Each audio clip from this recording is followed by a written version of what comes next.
ಸ್ನೇಹಿತರೆ, ನಮ್ಮ ಚಾನಲನ್ನು ಸಬ್ಸ್ಕ್ರೈಬ್ ಆಗಲು ರೆಡ್ ಬಟನನ್ನು ಒತ್ತಿ, ನಂತರ ನಿರಂತರ ಮಾಹಿತಿಗಾಗಿ ಪಕ್ಕದಲ್ಲಿರುವ ಬೆಲ್ ಬಟನನ್ನು ಒತ್ತಿ.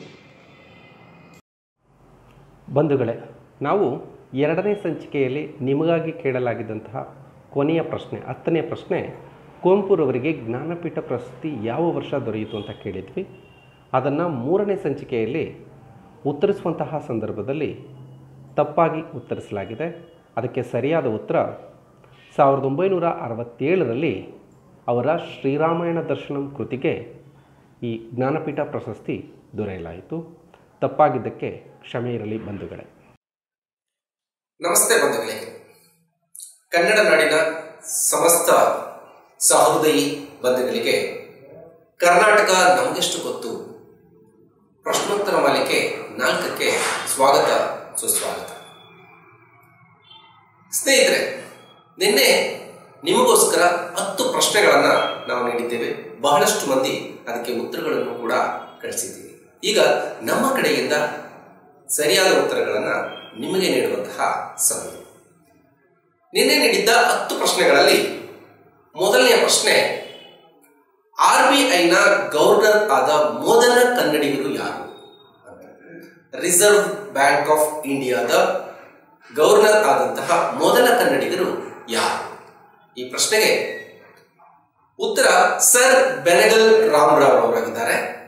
ಇವರು ಭಾರತದ 4ನೇ RBIನ ಗವರ್ನರ್ ಆಗಿದ್ದಂಥವರು ಹಾಗೂ ಕರ್ನಾಟಕದಿಂದ ಆಯ್ಕೆಯಾದಂತಹ ಮೊದಲ RBI ಗವರ್ನರ್ ಇವರಾಗಿದ್ದಾರೆ.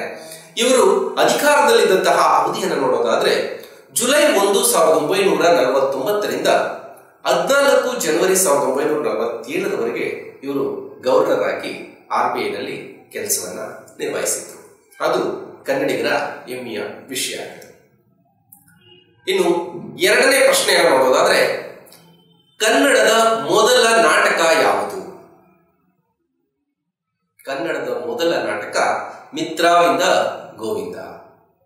ಇದನ್ನ ಬರೆದವರು ನರಸಿಂಗಾರ್ಯ ಅನ್ನುವರು ಇದನ್ನ ಬರೆದರು. ಅದು ಕನ್ನಡದ ಮೊದಲ ನಾಟಕ ಮಿತ್ರವಿಂದ ಗೋವಿಂದ. 3ನೇ ಪ್ರಶ್ನೆ, ಕರ್ನಾಟಕದ ಮೊದಲ ಕಾಗದದ ಕಾರ್ಖಾನೆ ಯಾವುದು ಅನ್ನುವಂಥದ್ದು. ಇದು ಶಿವಮೊಗ್ಗ ಜಿಲ್ಲೆಯ ಭದ್ರಾವತಿಯಲ್ಲಿದೆ. ಇದನ್ನ 1937ರಲ್ಲಿ ನಾಲ್ವಡಿ ಕೃಷ್ಣರಾಜ ಒಡೆಯರ ಕಾಲದಲ್ಲಿ ಸ್ಥಾಪನೆಯನ್ನ ಮಾಡಲಾಗಿದೆ. ಈಗಾಗಲೇ ನಿಮಗೆ ಇದರ ಮಾಹಿತಿ ಗೊತ್ತಾಯ್ತು ಅನ್ಕೊಳ್ತೀನಿ. ಮೈಸೂರು ಪೇಪರ್ ಮಿಲ್ಸ್ ಲಿಮಿಟೆಡ್ ಇದು ಕರ್ನಾಟಕದ ಮೊದಲ ಕಾಗದದ ಕಾರ್ಖಾನೆ ಆಗಿದೆ. 4ನೇ ಪ್ರಶ್ನೆ, ಕರ್ನಾಟಕದ ಮೊದಲ ಸಕ್ಕರೆ ಕಾರ್ಖಾನೆ ಯಾವುದು?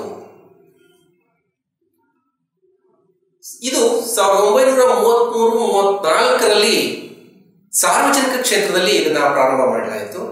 ಇದು ಮಂಡ್ಯ ಜಿಲ್ಲೆಯ ಉಗರ್ಕೊಂಡದಲ್ಲಿ ಇರುವಂತಹದ್ದು. ಯಾವುದಪ್ಪ ಅಂದ್ರೆ ಮೈಸೂರು ಸಕ್ಕರೆ ಕಾರ್ಖಾನೆ.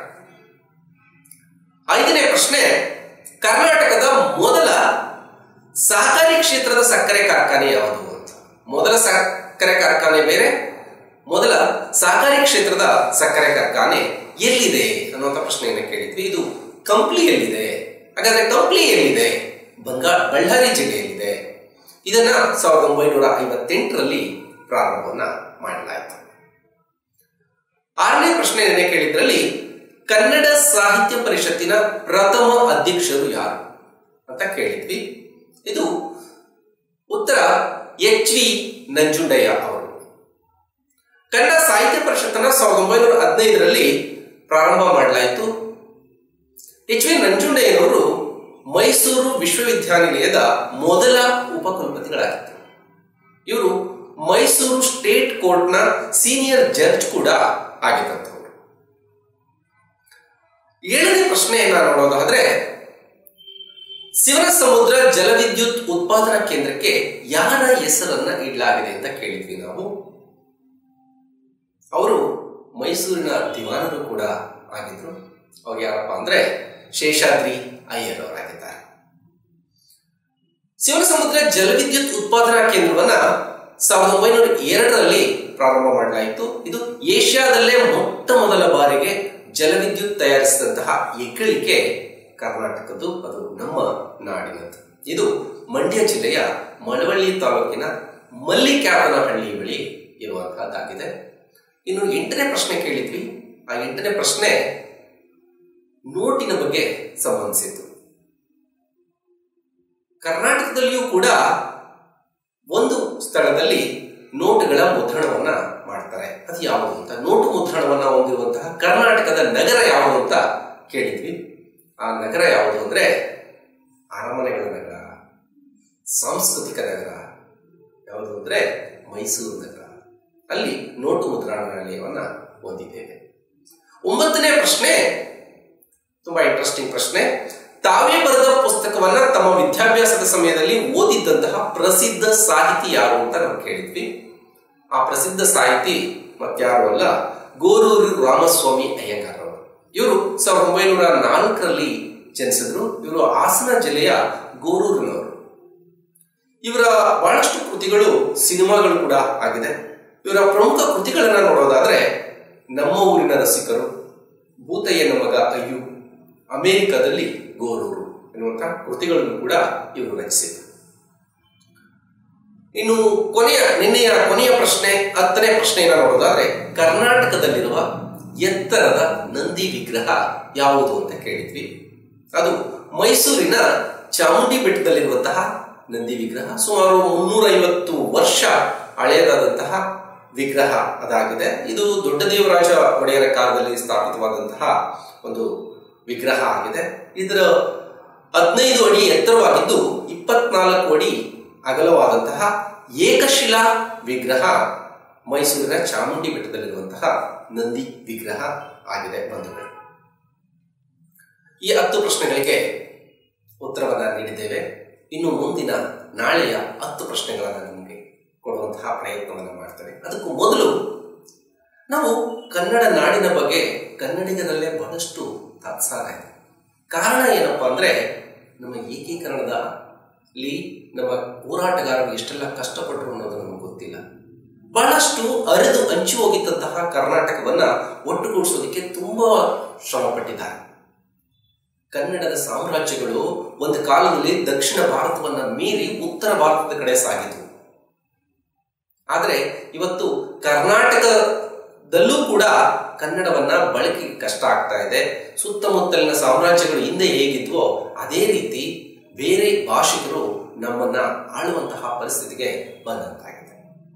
ಕನ್ನಡ ಸಾಮ್ರಾಜ್ಯ ಮುಂಬೈ ಪ್ರಾಂತ್ಯ, ಹೈದರಾಬಾದ್ ಪ್ರಾಂತ್ಯ, ಮದ್ರಾಸ್ ಪ್ರಾಂತ್ಯಗಳ ಹಿಡಿತಕ್ಕೊಳಗಾಗಿ ಕನ್ನಡ ನಶಿಸಿ ಹೋಗೋದನ್ನ ಕಂಡು ಕನ್ನಡಿಗರನ್ನ ಒಟ್ಟುಗೂಡಿಸಿ ಏಕೀಕರಣವನ್ನ ಸಾಧಿಸಬೇಕು ಅಂತ ಅಂದ್ಕೊಂಡ್ರು. ಆವತ್ತು ಕೊನೆಗೆ ಏಕೀಕರಣನೂ ಆಗೋಯ್ತು. ಆದ್ರೆ ಕರ್ನಾಟಕದ ರಾಜಧಾನಿಯಲ್ಲೇ ಕನ್ನಡವನ್ನ ರಕ್ಷಿಸಿಕೊಳ್ಳಲು ಆಗದೇ ಇರುವಂತಹ ಸ್ಥಿತಿಗೆ ನಾವು ಬಂದ್ಬಿಟ್ಟಿದ್ದೇವೆ. ಇವತ್ತು ಬೆಂಗಳೂರಿನಂತಹ ಕರ್ನಾಟಕದ ಕೆಲವು ನಗರಗಳಲ್ಲಿ ಹೋದ್ರೆ, ಆ ನಗರದ ಕೆಲವು ಏರಿಯಾಗಳಲ್ಲಿ ಹೋದ್ರೆ ನಾವು ಕರ್ನಾಟಕದವರೇ ಅಥವಾ ಬೆಂಗಳೂರಿನವರೇ ಅಥವಾ ಬೇರೆ ಜಿಲ್ಲೆಯವರೇ ಅಂತ ನಮಗೆ ಅನ್ನಿಸ್ಬಿಡುವಂತಹ ಮನಸ್ಥಿತಿಗೆ ನಾವು ಹೋಗ್ಬಿಟ್ಟಿದ್ದೇವೆ. ಕಾರಣ ಏನಂದ್ರೆ ನಮ್ಮ ಪರಭಾಷಾ ವ್ಯಾಮೋಹ. ನಾವು ಬೇರೆ ಭಾಷೆಯನ್ನ ಕಲಿತ್ರೆ ಮಾತ್ರ ನಾವು ದೊಡ್ಡವರು, ಬೇರೆ ಭಾಷೆ ನಮಗೆ ಬೇಕು ಅನ್ನುವಂತಹ ಮನಸ್ಥಿತಿಗೆ ನಾವು ಬಂದ್ಬಿಟ್ಟಿದ್ದೇವೆ. ಆದ್ರೆ ಬೇರೆ ಭಾಷೆ ಬೇಡ ಅಂತ ನಾನು ಹೇಳಲ್ಲ. ನಾವು ಜಗತ್ತಿನಲ್ಲಿರುವ ಎಲ್ಲ ಭಾಷೆಗಳನ್ನ ನೀವು ಕಲೀರಿ, ಆದ್ರೆ ಕನ್ನಡವನ್ನ ಪ್ರೀತಿಸಿ ರಕ್ಷಿಸಬೇಕಾದಂತಹ ಜವಾಬ್ದಾರಿ ನಮ್ದು. ನಾವೇನ್ ಮಾಡ್ತಾ ಇದೀವಿ ಅಂದ್ರೆ ನಮ್ಮ ತಾಯಿ ಭಾಷೆಯಾದಂತಹ ಕನ್ನಡವನ್ನ ನೆಗ್ಲೆಕ್ಟ್ ಮಾಡ್ತಾ ಇದೀವಿ. ಬೇರೆ ಭಾಷೆಯನ್ನ ನಾವು ಕಲಿಬೇಕು ಅಂತ ಆಸೆ ಪಡ್ತಾ ಇದೀವಿ. ಎಲ್ಲ ಭಾಷೆಗಳಿಗೂ ಮೂಲ ಮಾತೃಭಾಷೆ. ಹಾಗಾಗಿ ಮಾತೃಭಾಷೆಯನ್ನು ಕಲಿಯಿರಿ, ಇತರ ಭಾಷೆಯನ್ನು ಕಲಿಯಿರಿ. ಬೇರೆ ರಾಜ್ಯಗಳಿಗೆ ಹೋದಾಗ ನೀವು ಬೇರೆ ಭಾಷೆಯನ್ನು ಮಾತನಾಡಬೇಕಾಗುತ್ತೆ, ಅಲ್ಲಿ ನೀವು ಬೇರೆ ಭಾಷೆಗಳನ್ನ ಮಾಡಿ. ಆದ್ರೆ ಕರ್ನಾಟಕದಲ್ಲಿದ್ದಾಗ ಬೇರೆ ರಾಜ್ಯದಿಂದ ಬಂದವರಿಗೂ ಕೂಡ ಕನ್ನಡವನ್ನ ಕಲಿಸುವಂತಹ ಕೆಲಸವನ್ನು ಮಾಡಿ. ಕನ್ನಡ ಹೆಚ್ಚು ಪ್ರಚಾರ ಆಗಬೇಕು ಅಂದ್ರೆ ಬರೀ ಮಾತನಾಡೋದಷ್ಟೇ ಅಲ್ಲ, ಕನ್ನಡಿಗರು ತಮ್ಮ ಮನೆಯಲ್ಲಿ ತಮ್ಮ ಮಕ್ಕಳಿಗೆ ಕನ್ನಡವನ್ನ ಓದಲಿಕ್ಕೆ ಬರೀಲಿಕ್ಕೆ ಕಲಿಸ್ಕೊಡ್ಬೇಕು. ಆದಷ್ಟು ಕನ್ನಡವನ್ನ ಓದುವುದರಿಂದ ಬರೆಯುವುದರಿಂದ ಮಾತ್ರ ಕನ್ನಡವನ್ನ ಅಭಿವೃದ್ಧಿ ಪಡಿಸೋದಕ್ಕೆ ಸಾಧ್ಯ ಆಗುತ್ತೆ. ಕರ್ನಾಟಕದಲ್ಲಿ ಇನ್ನೂ ಕನ್ನಡ ಉಳ್ಕೊಂಡಿದೆ ಅಂದ್ರೆ ನಾನು ಅನ್ಕೊಂಡಿರೋದು ಅದು ಗ್ರಾಮೀಣ ಪ್ರದೇಶಗಳಲ್ಲಿ ಮಾತ್ರ. ಯಾಕೆಂದ್ರೆ ಗ್ರಾಮೀಣ ಪ್ರದೇಶದವರು ಬೇರೆ ಭಾಷೆಯ ವ್ಯಾಮೋಹಕ್ಕೆ ಬಿದ್ದಿಲ್ಲ, ಕನ್ನಡವನ್ನ ಇನ್ನು ಪ್ರೀತಿಸ್ತಾ ಇದ್ದಾರೆ, ರಕ್ಷಿಸುವಂತಹ ಪ್ರಯತ್ನವನ್ನ ಮಾಡ್ತಿದ್ದಾರೆ. ನಾವು ಕರ್ನಾಟಕದಲ್ಲಿ ಎಲ್ಲೇ ಇರಲಿ ಕನ್ನಡವನ್ನ ರಕ್ಷಿಸಬೇಕಾದ್ರೆ ಅದನ್ನ ಪ್ರೀತಿಸಬೇಕು, ಗೌರವಿಸಬೇಕು. ಬೇರೆ ಭಾಷೆಗಳನ್ನ ದ್ವೇಷಿಸಿ ಅಂತ ನಾವು ಹೇಳ್ತಾ ಇಲ್ಲ, ಬೇರೆ ಭಾಷೆಗಳನ್ನು ಕಲಿಯಿರಿ, ಆದ್ರೆ ಕನ್ನಡವನ್ನ ರಕ್ಷಿಸಿ, ಪ್ರೀತಿಸಿ, ಆದರಿಸಿ, ಪೋಷಿಸಿ. ನೀವೆಲ್ಲ ಅದನ್ನು ಮಾಡ್ತೀರಿ ಅಂತ ನಾನು ನಂಬಿದ್ದೀನಿ ಸ್ನೇಹಿತರೆ. ಈಗ ಮುಂದಿನ ಸಂಚಿಕೆಗಾಗಿ ನಿಮಗೋಸ್ಕರ ನೀಡ್ತಿರುವಂತಹ 10 ಪ್ರಶ್ನೆಗಳು. ಮೊದಲನೇ ಪ್ರಶ್ನೆ, ಕರ್ನಾಟಕದ ಅತ್ಯಂತ ದೊಡ್ಡ ದೇವಾಲಯ ಯಾವುದು? ಪ್ರಶ್ನೆ 2, ಕನ್ನಡದ ಮೊದಲ ಶಾಸನ ಯಾವುದು? ಪ್ರಶ್ನೆ 3, ನಕ್ಷತ್ರವೊಂದಕ್ಕೆ ಕನ್ನಡಿಗರ ಹೆಸರನ್ನ ಇಡಲಾಗಿದೆ, ಆ ಶ್ರೇಷ್ಠ ಕನ್ನಡಿಗ ಯಾರು? ಪ್ರಶ್ನೆ 4, ಕರ್ನಾಟಕದ ಪ್ರಥಮ ತಾಮ್ರದ ಶಾಸನ ಯಾವುದು? ಪ್ರಶ್ನೆ 5, ಏಷ್ಯಾದಲ್ಲೇ ಅತ್ಯಂತ ದೊಡ್ಡದಾದ ರೇಷ್ಮೆ ಗೂಡಿನ ಮಾರುಕಟ್ಟೆ ಎಲ್ಲಿದೆ? ಪ್ರಶ್ನೆ 6, ಕನ್ನಡದ ಪ್ರಥಮ ಕೃತಿ ಯಾವುದು? ಪ್ರಶ್ನೆ 7, ಕನ್ನಡದ ಮೊದಲ ಹಾಸ್ಯ ಲೇಖಕಿ ಯಾರು? ಪ್ರಶ್ನೆ 8, ಕರ್ನಾಟಕದ ಅತ್ಯಂತ ದೊಡ್ಡ ಕೆರೆ ಯಾವುದು? ಪ್ರಶ್ನೆ 9, ಕನ್ನಡ ಶಾಸನಗಳ ಪಿತಾಮಹ ಎಂದು ಯಾರನ್ನ ಕರೆಯುತ್ತಾರೆ? ಕೊನೆಯ ಪ್ರಶ್ನೆ, ಪ್ರಶ್ನೆ 10, ಮೊದಲ ವಿಶ್ವ ಕನ್ನಡ ಸಮ್ಮೇಳನ ಎಲ್ಲಿ ನಡೆಯಿತು? ಬಂಧುಗಳೇ, ಈ 10 ಪ್ರಶ್ನೆಗಳಿಗೆ ನಾವು ನಾಳಿನ ಸಂಚಿಕೆಯವರೆಗೆ ನಿಮಗೆ ಸಮಯವನ್ನು ನೀಡ್ತೇವೆ.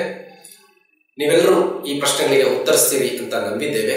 ಈ ಎಲ್ಲ ಪ್ರಶ್ನೆಗಳಿಗೆ ಉತ್ತರವನ್ನು ನೀಡೋದಕ್ಕೆ ನಾಳಿನ ಸಂಚಿಕೆಯಲ್ಲಿ ನಾವು ಮತ್ತೆ ಬರ್ತೇವೆ. ಧನ್ಯವಾದಗಳು.